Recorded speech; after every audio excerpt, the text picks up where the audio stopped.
Ton trou, il est là, Gabi, là? Ton prochain trou? Oh, il n'y a pas grand-chose, là. Il y en a plus loin, là. Monte tout plus haut, puis va chercher le prochain trou. Là. Avec un hiver comme celui de 2026, nous nous sommes posé la question, c'est quoi les actions que le ministère des Transports et de la Mobilité durable doit faire pour réparer les bris causés par le gel et le dégel sur nos routes provinciales?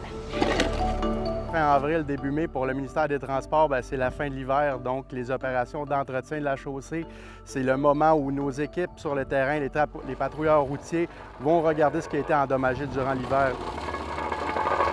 Un nid de poule, ça se forme toujours par, premièrement, une fissure dans la chaussée, une infiltration d'eau et le fameux cycle gel-dégel qui va venir finalement élargir cette fissure-là. Un gros hiver ne veut pas dire nécessairement plus de nid de poule. Un hiver avec beaucoup de redoux peut vouloir signifier un peu plus de dommages sur la chaussée. L'équipe de Radio-Canada s'est même prêtée au jeu et s'est greffée aux travailleurs lors de cette opération de grand nettoyage.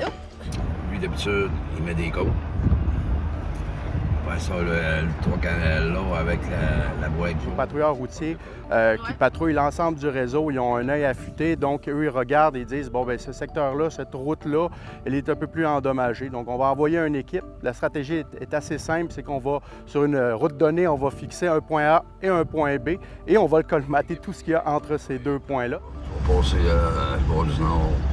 Il faut savoir que la réparation de nid de poule, elle est tributaire de la météo. Donc, si on arrive, un nid de poule est rempli d'eau, on va pouvoir le colmater, mais il va devoir avoir une deuxième intervention pour quelque chose de plus durable.